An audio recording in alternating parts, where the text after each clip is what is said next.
Hi everyone, this is Betsy Lopez, and I'm going to tell you a little bit about my learning journey this semester in this course of classroom integration with technology. So, during the past 3-4 months, I've learned everything from how to use technology for classroom management, digital citizenship, for assessment, for hyperdoc assignment creation, technology integration, and so many other things that have completely changed the way that I view and use technology in my classroom. So, what I want to start off with is comparing and contrasting that we had to do for one of our discussions from distance-based education and face-based learning.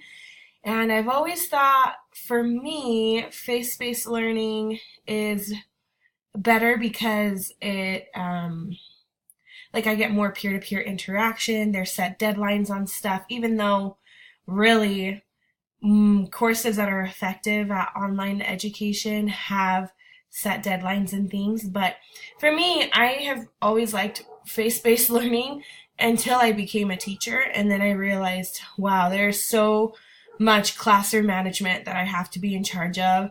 And my students are not really exposed to other students that are different than them. It's mostly a very homogeneous group, and I have felt burnt out plenty of times from trying to manage everything and not get as much teaching done. And I really feel like if I taught online, I would have less of those problems, less behavior problems, and my students could actually learn and I could actually teach instead of just managing behavior.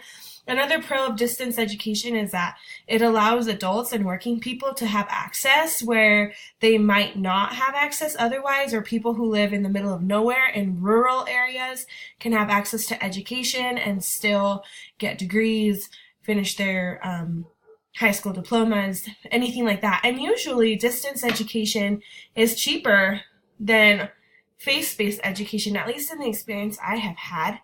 But the only problems with distance education is that it requires a lot of discipline on the student's part, and it relies a lot on technology, which, as we all know, works some days and then doesn't work other days.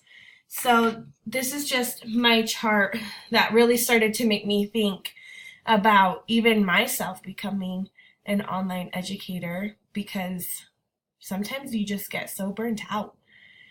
On here, I just took this chart and I turned it into a graphic organizer, which through the course I discovered an amazing website called Vengage. And I seriously love this thing. I just wish that you could create more than 5 graphics before you have to pay. But I just took that and I put it into a pros and cons table for easier to read stuff. Anyway, the other thing that I really liked is learning about discovery learning. I didn't know that there were 2 types of discovery learning, so this assignment was really fun for me. I went to Weber State University, where there's a huge emphasis on discovery learning, especially in math and physical education and things like science. But I didn't know that there was 2 types of discovery learning. We were just kind of taught this is really awesome.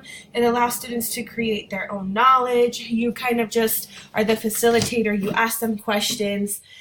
But I tried doing that last year with my 3rd graders, and I noticed that it wasn't working. And I think it's because I was doing unassisted discovery learning, which is where the teacher doesn't provide any scaffolding and doesn't do anything other than present the problem and hope that the students can figure out the solution.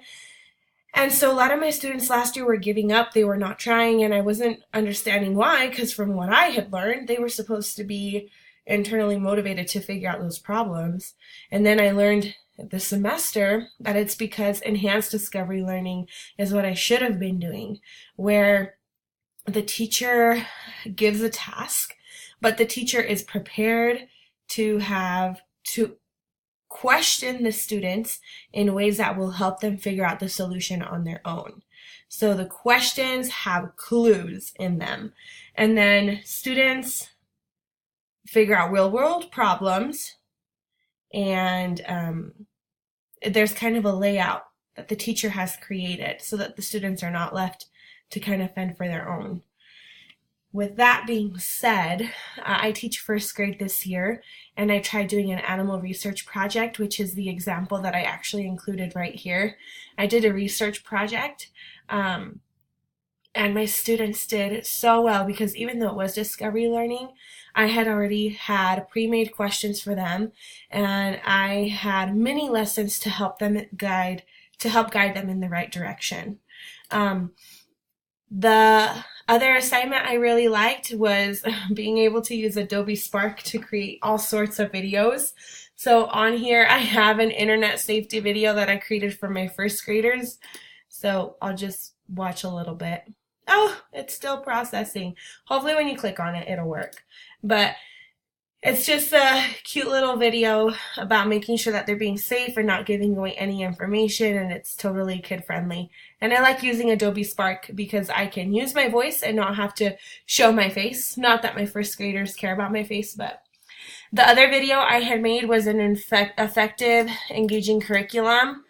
That one's still processing too. So I just talked about the difference between curriculum that we might have and how to make that more effective and engaging with the use of technology while still making sure that we stick to teaching the standards, to teaching the core.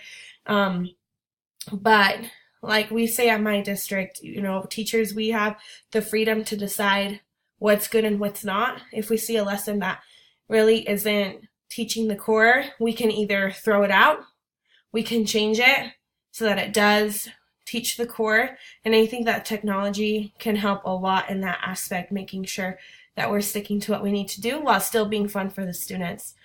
And the last thing I put on here, just as an artifact for you guys to see, is my HyperDocs. This is for first grade. I would put this in my Google Classroom. And I really like HyperDocs, but it does take a minute to teach students how to use them and make sure that they know how to close tabs and get back to where they need to be. This can get easily lost in a classroom of first graders because they have so many tabs going that they don't even remember where the instructions were.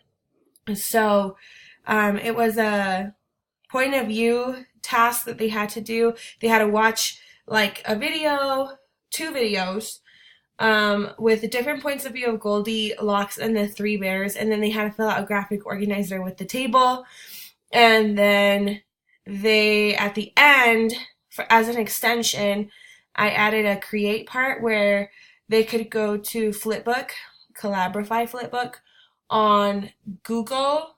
It's like a Google app, and they could create pictures to go along with the story that they created from whatever bear they chose for their point of view.